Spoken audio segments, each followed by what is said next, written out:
আরে আমরাও তো কোরআন তেলাওয়াত করি, ওই সমস্ত ব্যক্তিরাও তো কোরআন তেলাওয়াত করে।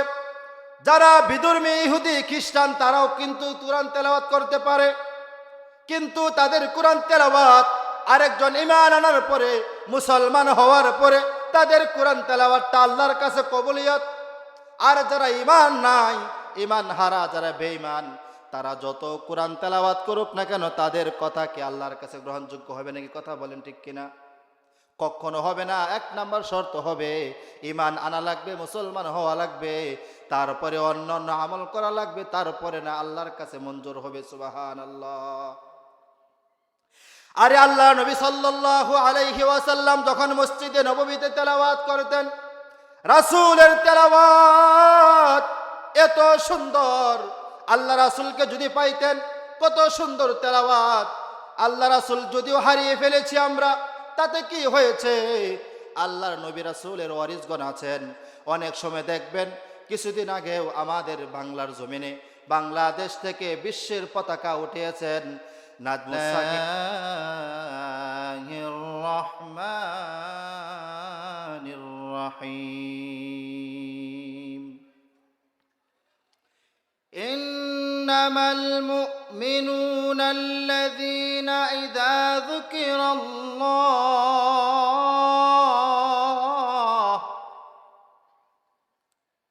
ওয়াজিলাত কুলুবুহুম ওয়া ইযা তুলিয়াত আলাইহিম আয়াতুহু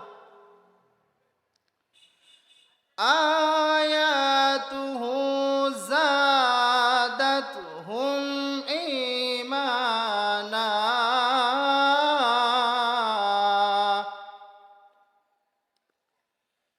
ওয়া আলা রাব্বিহিম ইয়াতাওয়াক্কালুন।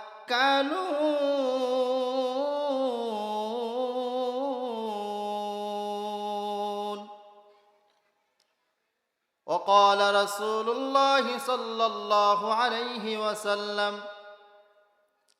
تدارس العلم ساعة خيرا من أحياها। यासीन से मौला ने कभी उसको पुकारा,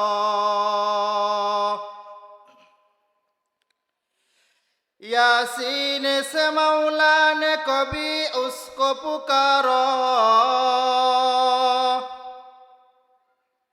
हामी में कभी और कभी तौसीन इशारा, हामी में कभी और कभी तौसीन इशारा। আলহামদুলিল্লাহ।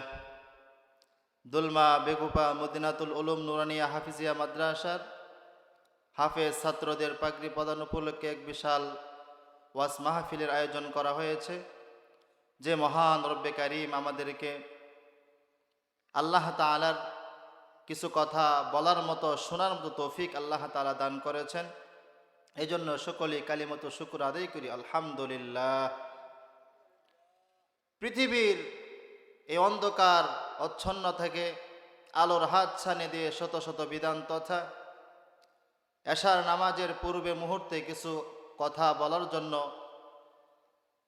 বসেছি। আল্লাহ রব্বুল আলামিন যেন আমি নিজে যেন আমল করতে পারি, আমরা সকলে যেন আমল করতে পারি, কয়েকটি কথা বলে আমি শেষ করব। আল্লাহ তাআলা আমাদের সকলকে তৌফিক দান করুক, সকলে বলি আমিন। আমি যে হাদিসটুকু তেলাওয়াত করেছি, আগে আমাদের লাভটুকু জানতে হবে। আল্লাহ রাসূল সাল্লাল্লাহু আলাইহি ওয়াসাল্লাম বলেন, বান্দা যখন মাত্র কিছু সময় আল্লাহর জন্য দেয়, রাত্রের কিছু সময় আল্লাহর জন্য যেই যখন বান্দা বান্দি, ওই বান্দা সারা রাত ভর ইবাদত বন্দেগী করলে, তাহাজ্জুদ, নফল নামাজ, অন্যান্য আমল করলে যে পরিমাণ সওয়াব হতো, সামান্যতম বসার কারণে, দিনে কথা শোনার কারণে, আমলের নিয়তে আল্লাহ রাব্বুল আলামিন বলেন এর চাইতে বেশি সওয়াব আমি দান করি। সুবহানাল্লাহ। তাহলে আমরা যে এই জায়গায় বসেছি, আমরা কি, আমাদের কি লস হয়েছে না লাভ? তাহলে আমরা যদিও লাভ দেখতেছি, যদিও আমাদের চোখে বাসতেছে না, কিন্তু আমরা মনে প্রাণে বিশ্বাস করতেছি যে লাভের জায়গায় আমরা বসে আছি।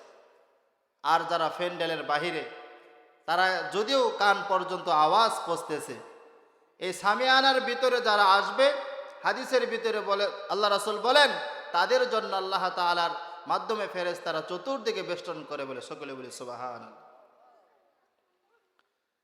যে আয়াতে কারিমা তেলাওয়াত করেছি, এই আয়াতে কারিমার ভিতরে আল্লাহ রাব্বুল আলামিন, অন্যান্য জায়গায়ও আমি বলেছি যে 5টি পুরস্কার আল্লাহ তাআলা দিবেন বান্দার ভিতরে যখন 5টি বিষয় পাওয়া যাবে, সে আসলে একজন প্রকৃত ঈমানদার মুসলমান হতে পারবে। আগে আমরা যে ঈমান আনছি, মুসলমান হয়েছি, আমাদের 5টা বিষয় আমাদের অল বডির ভিতরে আছে কিনা আমরা আগে দেখব। তাহলে একজন আমি আপনি কামেল মুসলমান ঈমানদার হতে পারবো। সুবহানাল্লাহ। আল্লাহ রাব্বুল আলামিন জানান, ইন্নামাল মুমিনুনা আল্লাযীনা ইযা যুকিরাল্লাহ ওয়াজিলাত কুলুবুহুম ওয়া ইযা তুলিয়াত আলাইহিম আয়াতুহু যাদাতুহুম ঈমানাও ওয়া আলা রাব্বিহিম ইয়াতাওয়াক্কালুন।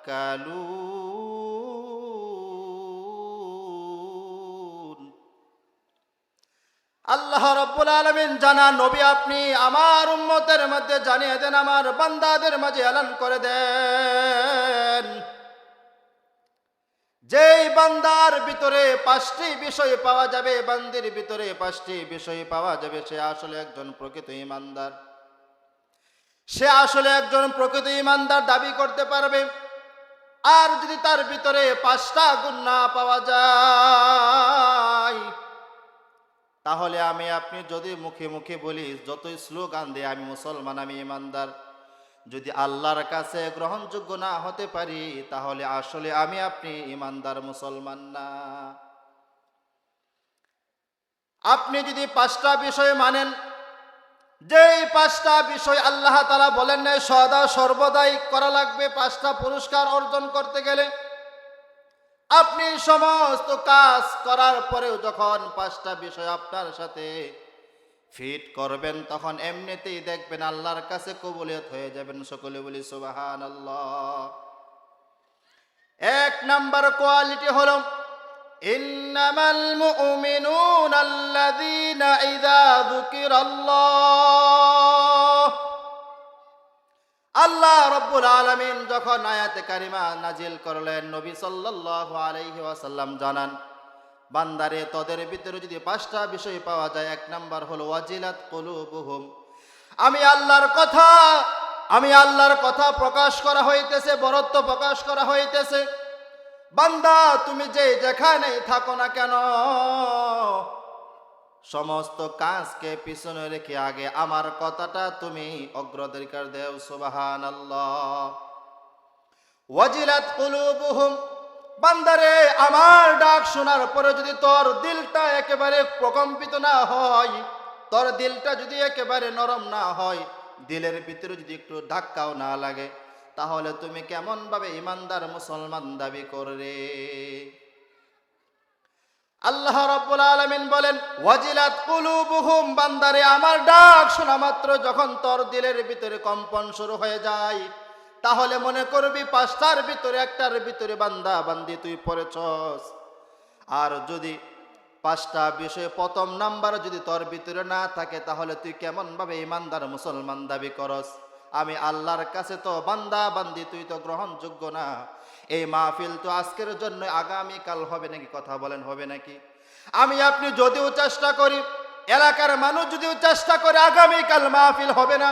কারণ যে ডেট দেওয়া হয়েছে, যে ডেট একদিনই আল্লাহ রাব্বুল আলামিন আমাদের জন্য সুন্দর ব্যবস্থা করে দিয়েছেন। এই জায়গায় কথা বলা হবে বান্দাদেরকে মিনাজ যুলুমাতি ইলান নূর। যেই সমস্ত বান্দারা অন্ধকার দিকে ধাবিত, ওই সমস্ত বান্দাদেরকে কিভাবে আলোর দিকে পথ দেখানো যায়, ওই সমস্ত বান্দাদেরকে যেন আল্লাহ রাব্বুল আলামিন যে আমাদের জন্য জান্নাত বানিয়েছেন, তাদের হাতে যেন জান্নাতের সার্টিফিকেট, তাদের হাতে যেন জান্নাতের টিকিট দিতে পারে। এই জন্যই তো উলামায়ে কেরাম, নবীর নায়েবে রাসূলরা তারা আপনাদের কথা বলে বেড়ায়, তারা আপনাদের মাঝে ওই সমস্ত কথা বলে বেড়ায় যাতে করে আপনার জাহান্নাম থেকে মুক্তি পেয়ে জান্নাতের দিকে যেতে পারেন। সুবহানাল্লাহ। বিশিষ্ট তাবিঈ একটি ঘটনা হলো, বিশিষ্ট তাবিঈ আব্দুল্লাহ ইবনুল মুবারক রাহমাতুল্লাহি আলাইহি, এই ঘটনা শোনার দ্বারা আমি আপনি শ্রবণ করলাম, কান দিয়ে শুনলাম, এই কান দিয়ে শুনলাম, এই কান দিয়ে যদি বের করে দেই তাহলে কোনো ফায়দাজনক হলো না। আব্দুল্লাহ ইবনুল মুবারক রাহমাতুল্লাহি আলাইহি বিশাল বিখ্যাত বড় ওলি। তৎকালীন জামানায় বিশিষ্ট সাহাবায়ে কেরামের পরে বিশিষ্ট তাবিঈ আব্দুল্লাহ ইবনুল মুবারক রাহমাতুল্লাহি আলাইহি বিশাল বড় ইলমের ভান্ডার।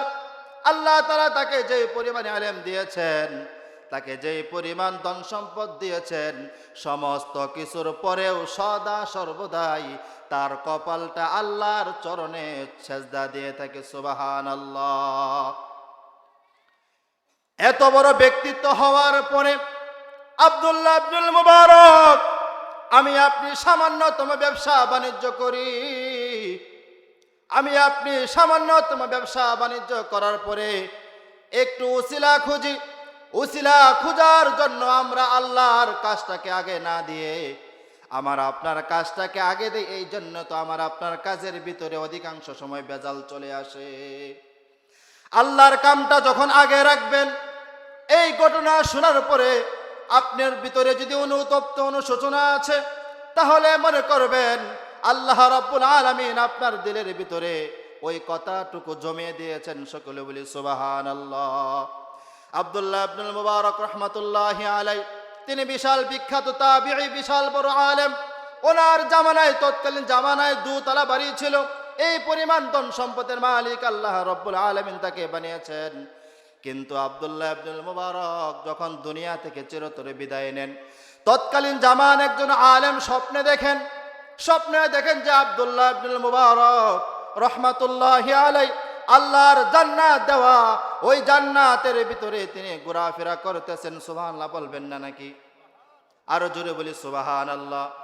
আব্দুল্লাহ ইবনুল মুবারক আল্লাহর দেওয়া জান্নাতের ভিতরে ঘোরাফেরা করতেছে। আলেম স্বপ্নে দেখতেছে, স্বপ্নের মাধ্যমে জিজ্ঞাসা করে, ও আব্দুল্লাহ ইবনুল মুবারক, আপনি যে পরিমাণ আমল করেছেন, যে পরিমাণ আল্লাহ রাব্বুল আলামিনের নাম শোনার মাত্রই আপনার দিলটা প্রকম্পিত হয়েছিল, এই জন্যই আল্লাহ তাআলা আপনার আমলের অনুযায়ী আপনাকে আল্লাহ তাআলা জান্নাত দিয়েছেন। সুবহানাল্লাহ বলবেন না?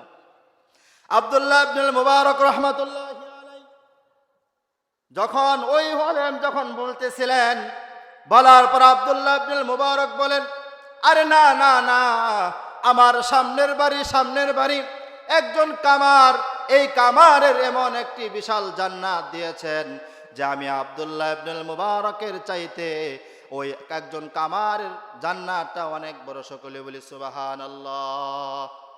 একটু জিকির করি, লা ইলাহা ইল্লাল্লাহ, লা ইলাহা ইল্লাল্লাহ। এই কথা যখন বললেন আব্দুল্লাহ ইবনুল মুবারক রাহমাতুল্লাহি আলাইহি, যখন বললেন যে আমার চাইতেও একজন কামারের জান্নাত বিশাল বড়, একটা বিষয় উদাহরণ দিলে মনে করবেন, বুঝবেন তাহলে আরো পরিষ্কার ভাবে। আমাদের যে জাতীয় মসজিদ বাইতুল মুকাররম, উনি যে খতিব বর্তমানে আছেন আব্দুল মালিক হাফিজাহুল্লাহ, উনি অত বড় আলেম হওয়া সত্ত্বেও একজন রিক্সা চালক, তার চাইতে যদি রিক্সা চালকের জান্নাতটা যদি বড় হয় তাহলে কেমন বিষয়টা দেখেন। আমি আপনিও যদি জান্নাত বড় কামাতে চাই, বড় বানাতে চাই, আল্লাহ রাব্বুল আলামিন বেশি বলতেছেন বেশি আমল করা দরকার নাই। সামান্যতম আমল যদি করো, ধারাবাহিকতা হয়, ওই আমলটা যদি আল্লাহর কাছে গ্রহণযোগ্য হয় তাহলে তোমাকে বিশাল বড় জান্নাত দিবে। সকলে বলি সুবহানাল্লাহ। আব্দুল্লাহ ইবনুল মুবারক রাহমাতুল্লাহি আলাইহি যখন বললেন যে আমার চাইতে এত বড় জান্নাত আল্লাহ তাআলা আমার বাড়ির সামনের বাড়ি কামারকে দিয়েছেন, কথাটা বিশাল গুরুত্বপূর্ণ কথা। আমি আপনি যদি চাই, ইচ্ছা করি, এই জায়গাও দেখেন একজন কামারের জান্নাত কত বড় আব্দুল্লাহ ইবনুল মুবারকের চাইতেও। যখন আলেমের ঘুম ভেঙে যায়, ঘুম ভেঙে যাওয়ার পরে ওই কামারের সংবাদ তথ্য আনার জন্য যখন ওই আলেম বাড়িতে চলে গেলেন, কামারের বাড়িতে যখন চলে গেলেন, ভিতর থেকে আওয়াজ দিতে বললেন, বাহির থেকে বললেন, আসসালামু আলাইকা ইয়া উখতি, ও আমার বোন, সম্মানিতা বোন, তোমার কাছে তোমার স্বামীর ব্যাপারে আমি কিছু আলোচনা, কিছু তথ্য জানার জন্য এসেছি। তোমার স্বামীর ব্যাপারে কিছু তথ্য দেও আমাকে। ওই হুজুর যখন বলতেছিলেন, বলা মাত্রই বলতেছিলেন, আপনার স্বামী কি আমল করতো, যে আমল করার কারণে আব্দুল্লাহ ইবনুল মুবারকের চাইতেও, তার জান্নাতের চাইতেও আপনার স্বামীর জান্নাত আরো বড়। সকলে বলি সুবহানাল্লাহ। ওই স্ত্রী বলে, যেহেতু আপনি আসেন আমার স্বামীর ব্যাপারে সংবাদ শোনার জন্য, তাহলে শোনেন, আমার স্বামী একেবারে গরিব ছিল, একেবারে দিনমজুর কাজ করত। প্রচন্ড তাপের ভিতরে, এমন রুদ্র প্রচন্ড তাপ, এই সময় যে সমস্ত বান্দারা আমার স্বামী সারাদিন লোহা পেটাতো, ওই সমস্ত ব্যক্তিরা কেউ লোহা দিয়ে, কেউ দাও, কেউ কাঁচি, কেউ ইত্যাদি, কেউ বর্ষা, এরকম ভাবে তারা বানাতো। কিন্তু আমার স্বামী দিনের বেলা কাজ করতে পারতো না। এমনি তো দিনের প্রচন্ড গরম, আর একে তো আগুনের তাপ, এই জন্য আমার স্বামী কোনো কাজ করতে পারতো না। এই জন্যে ওই কাজটা মাগরিবের পর থেকে নিয়ে পুরা রাত্রি তিনি কাজ করতেন। সুবহানাল্লাহ। আমার স্বামীর বেশি আমল করতো না, কিন্তু আমলের প্রতি এত আবেগ স্পৃহা ছিল রে। আরে বান্দা, আমি আপনিও যদি চেষ্টা করি, আল্লাহ রাব্বুল আলামিন জানেন, আল্লাহ তাআলা ভালো জানেন কোন উসিলায়, কোন মাধ্যমে, কোন ব্যক্তির কথার কারণে আপনার জীবনটা পরিবর্তন হতে পারে। কেউ বলতে পারে না। বলতে পারেন কে? কথা বলেন। একমাত্র আল্লাহ তাআলা ভালো জানেন। এই যে এত সুন্দর একটি মজলিসের ব্যবস্থা করে দিয়েছেন, হয়তোবা যেহেতু আমি আপনি মুসলমান ইমানদার হওয়া সত্ত্বেও যদিও এসেছি, একটি কথার কারণে যদি আমার আপনার জীবন পরিবর্তন হয়ে যায়, আশা করা যায় একটু কথা শোনার কারণে, আমল করার কারণে আল্লাহ রাব্বুল আলামিন জান্নাতের ফয়সালা দিতে পারেন। সকলে বলি সুবহানাল্লাহ। স্ত্রী বলতে লাগলো, এই দুইটা বিষয় হলো, একটা বিষয় হলো আমার স্বামী বেশি আমল করতে পারতো না। আমার স্বামীর বিশাল ইবাদতের প্রতি লোভ ছিল, লোভ থাকতো। আমার স্বামী যখন মাগরিবের পরে যখন লোহা পিটানো যাইতো, এভাবে নামাজ থেকে 5 ওয়াক্ত নামাজ আদায় করতো। কিন্তু যখন রাত্রি গভীর হয়ে যাইতো, আমার স্বামী তাকে দেখতো যখন লোহা এভাবে তুলতো, লোহা তোলার পরে তখন আমার স্বামী দুইটা চক্ষু, ওই যে আব্দুল্লাহ ইবনুল মুবারকের দোতলা বাড়ি, আব্দুল্লাহ ইবনুল মুবারক ছাদের উপরে ওঠে, আল্লাহ তাআলার কুদরতি চরণে সেজদা দেয়, আল্লাহর কাছে এইভাবে নামাজ আদায় করে। আমার স্বামী একজন কামার হয়ে আল্লাহর কাছে বলে, আল্লাহ,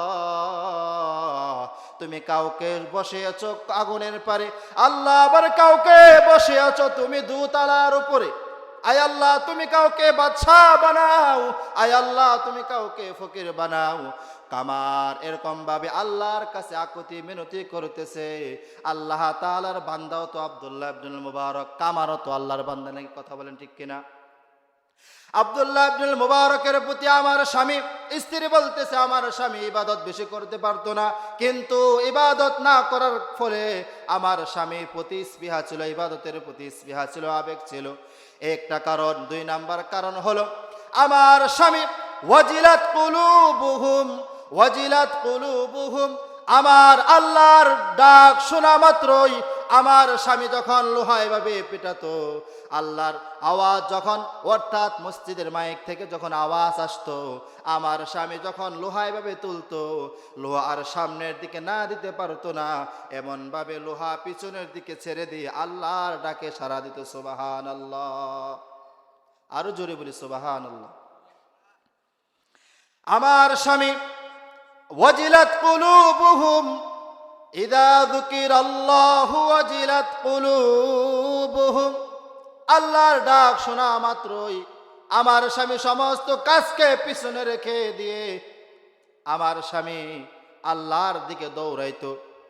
আমার স্বামী যদিও একদিন কাজকর্ম যদিও কম আসতো, যদিও টাকা পয়সা কম থাকতো, কিন্তু আমার স্বামীর প্রতি দেখতাম সব সময় চোখে পানি, আর সব সময় আমাকে বুঝাইতো যে আল্লাহর জন্য শুকরিয়া আদায় করো। আল্লাহ রাব্বুল আলামিন দুনিয়াতে দিচ্ছে না, তাতে কি হয়েছে? আল্লাহ তাআলা আমাকে তোমাকে অবশ্যই জান্নাত দিবে। সুবহানাল্লাহ। 2 নম্বর বিষয় হলো, সময় একেবারে অল্প, ওয়াইদা তুলিয়াত আলাইহিম আয়াতুহু। 2 নম্বর বিষয় হলো, যখন কোরআনে কারীম তেলাওয়াত করা হয় ওই জায়গায় মনোযোগ দিয়ে শ্রবণ করা লাগে। আল্লাহ রাব্বুল আলামিন বলেন, وَإِذَا قُرِئَ الْقُرْآنُ فَاسْتَمِعُوا لَهُ وَأَنصِتُوا لَعَلَّكُمْ تُرْحَمُونَ। আল্লাহ তাআলা বলেন, তোমরা যখন কোরআন তেলাওয়াত শুনবা, আমি আল্লাহ তাআলার তরফ থেকে রহমত সাকিনা তোমাদের উপর বর্ষণ হবে। সুবহানাল্লাহ। আরে আমরাও তো কোরআন তেলাওয়াত করি, ওই সমস্ত ব্যক্তিরাও তো কোরআন তেলাওয়াত করে যারা বিধর্মী ইহুদি খ্রিস্টান, তারাও কিন্তু কোরআন তেলাওয়াত করতে পারে, কিন্তু তাদের কোরআন তেলাওয়াত আরেকজন ঈমান আনার পরে, মুসলমান হওয়ার পরে তাদের কোরআন তেলাওয়াতটা আল্লাহর কাছে কবুলিয়ত।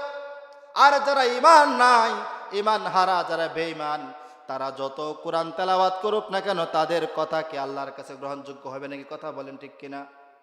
কখনো হবে না। 1 নম্বর শর্ত হবে ঈমান আনা লাগবে, মুসলমান হওয়া লাগবে, তারপরে অন্য অন্য আমল করা লাগবে, তারপরে না আল্লাহর কাছে মঞ্জুর হবে। সুবহানাল্লাহ। আরে আল্লাহ নবী সাল্লাল্লাহু আলাইহি ওয়াসাল্লাম যখন মসজিদে নববীতে তেলাওয়াত করতেন, রাসূলের তেলাওয়াত এত সুন্দর, আল্লাহ রাসূলকে যদি পাইতেন, কত সুন্দর তেলাওয়াত। আল্লাহ রাসূল যদিও হারিয়ে ফেলেছি আমরা, তাতে কি হয়েছে? আল্লাহর নবী রাসূলের ওয়ারিসগণ আছেন। অনেক সময় দেখবেন, কিছুদিন আগেও আমাদের বাংলার জমিনে বাংলাদেশ থেকে বিশ্বের পতাকা উঠিয়েছেন নাজমুস সাকিব এবং কি আরো অন্যান্য হাফেজে তাকরিম, এমন অন্যান্য হাফেজরাও তারা বিশ্বের ভিতরে 1 নম্বর হয়েছেন, চ্যাম্পিয়ন হয়েছেন। তারা কোরআনের তেলাওয়াত, তাদের তেলাওয়াত শুনবেন, যখন কোরআনের তেলাওয়াতটা শুনবেন তখন দেখবেন আপনার দিলের ভিতরে শান্তি আসবে, শান্তির বাতাস আপনার দিলের ভিতরে বসবে। সুবহানাল্লাহ বলবেন না? আল্লাহ নবী সাল্লাল্লাহু আলাইহি ওয়াসাল্লাম কোরআন তেলাওয়াত করেন। কে তেলাওয়াত করেন? আল্লাহ নবী সাল্লাল্লাহু আলাইহি ওয়াসাল্লাম কোরআন তেলাওয়াত করেন।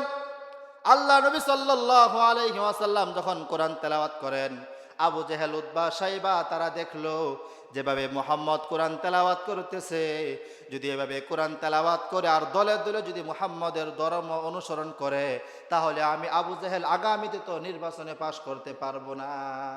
কথা বলেন ঠিক কিনা? যখন অনেক লোক যখন একটা ব্যক্তির অনুসরণ করে, আরেক ব্যক্তির অনুসরণ করে না, আগামীতে সে ভোট পাওয়ার জন্য যদি দেখতেছে তার সমস্ত লোক অন্যদিকে চলে যেতেছে, তাহলে কি সে বিপুল ভোটে ফাঁস করবে না ফেল করবে? বিপুল ভোটে ফাঁস করবে না ফেল? কথা বলেন, ফেল করবে। আল্লাহ নবী সাল্লাল্লাহু আলাইহি ওয়াসাল্লাম যখন কোরআন তেলাওয়াত করেন, আবু জেহেল মক্কা নগরীতে বিশাল বিখ্যাত বড় কবি, আমরা যেমন ভাবে দুনিয়ার বুকে দেখি কোন এমন এমন বান্দা আছে, প্রত্যেকটা বান্দার সুরকে নকল করতে পারে। কথা বলেন ঠিক কিনা? এমন আছে নাকি? কথা বলেন। মক্কা নগরীতে লাবিব ইবনে ওয়ালিদ বিশাল বিখ্যাত বড় কবি, প্রত্যেকটা বান্দার আপনি যাকে বলেন, আবু জেহেল তাকে যেইভাবে বলে, তুমি এই ব্যক্তির কথাটা নকল করে তোমার ভাবে তুমি বানাও। ওই লাবিব ইবনে ওয়ালিদ এভাবে তিনি তার কবিতা আকারে বানিয়ে ফেলে।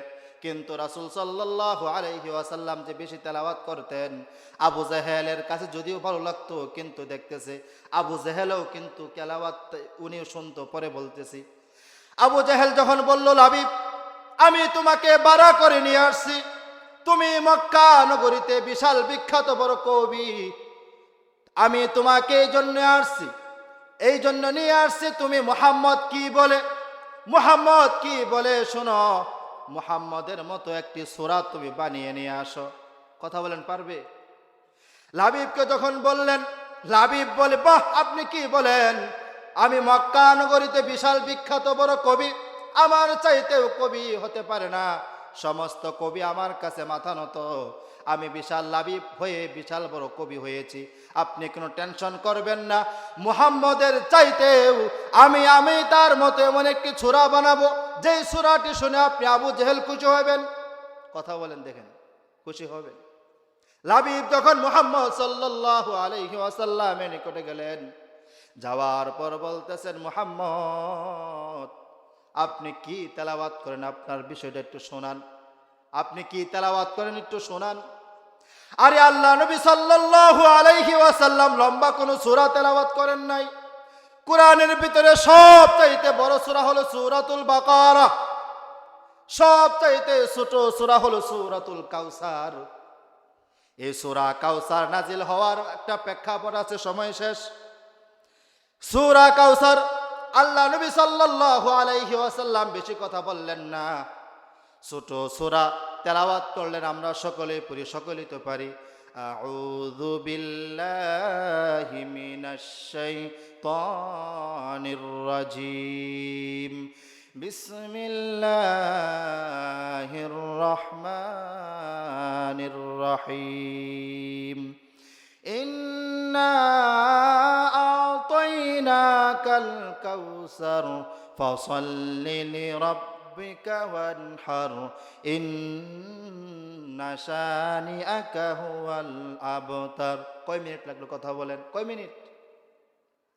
আল্লাহ নবী সূরাতুল বাকারা তেলাওয়াত করেন নাই, লম্বা আয়াত তেলাওয়াত করেন নাই। আল্লাহ নবী যখন আউযু বিল্লাহ বিসমিল্লাহ সহকারে যখন তেলাওয়াত করতেছিলেন, বাবারে, যখন তেলাওয়াত রাসূল তেলাওয়াত যখন করতেছিলেন, আল্লাহ রাব্বুল আলামিন দেখতেছেন, ফেরেশতারাও দেখতেছে, লাবিব শুনতেছে।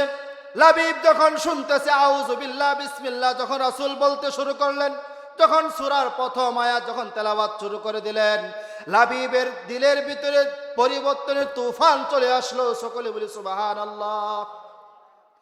লাবিব যখন কান লাগিয়ে মনোযোগ সহকারে শুনতে লাগলেন, রাসূলের মুখের তেলাওয়াত শুনতেছেন, আল্লাহ রাসূল তেলাওয়াত করতেছেন। তেলাওয়াত শেষ করার পর ফাসাল্লি লিরাব্বিকা ওয়ানহার, ইন্না শানিআকা হুয়াল আবতার। তেলাওয়াত শেষ করার পরে লাবিব আল্লাহর রাসূলকে বলতেছেন, ওগো নবীজি, আপনি দেরি করবেন না, অতি তাড়াতাড়ি আমাকে কালিমা পড়ে মুসলমান বানান। সকলে বলি সুবহানাল্লাহ। আবু জেহেল বলে, আরে তোরে আনছি কিসের জন্য, আর তুই করসটা কি? লাবিব জবাব দেয়, যদিও আপনি আমার নেতা, যদিও আপনি আমার মহাজন, যদিও আমি আপনার কাছে অনেক সময় কথা শুনে থাকি, কিন্তু আমি লাবিব বিশাল বিখ্যাত বড় কবি হওয়ার পরেও কিন্তু অন্যান্য ব্যক্তির সুর আমি নকল করতে পারি। আর মুহাম্মদ সাল্লাল্লাহু আলাইহি ওয়াসাল্লামের মুখ থেকে যে কথার আওয়াজটা আমি শুনেছি, যে তেলাওয়াতটা শুনেছি, এটা কোনো মানুষের বানানো হতে পারে না, এটা একমাত্র আল্লাহ তাআলার তরফ থেকে এসেছে। আর যার উপর নাজিল হয়েছে সে আসলে একজন নবী। সকলে বলি সুবহানাল্লাহ। লাবিব মুসলমান হয়ে গেল। আজানের সময় হয়ে গেল, ইনশাআল্লাহ এখন আজান হবে। আল্লাহ রাব্বুল আলামিন আমাদেরকে, ওলামায়ে কেরামরা আসছেন, দ্বিতীয় বক্তা চলে আসছেন, প্রধান বক্তাও রাস্তায় আছেন কাছাকাছি, আমরা সকলেই ইনশাআল্লাহ আমলের নিয়তে আমরা কথাগুলো শ্রবণ করি। জানি না আপনার হায়াত কতদিন আর বাকি আছে। একটি কথা যদি পরিবর্তন হতে পারে, যে কথা বলতেছিলাম যে একজন কামারের জান্নাত যদি এত বড় হতে পারে, তাহলে কি আমাদের হতে পারে না? ওই আল্লাহ তো জান্নাত দিছে, আমাদেরকে দিতে পারে না? অবশ্যই দিতে পারে। যাই হোক, আল্লাহ তাআলা আমাদের সকলকে আমল করার তৌফিক দান করুক। ওয়া মা আলাইনা ইল্লাল বালাগ।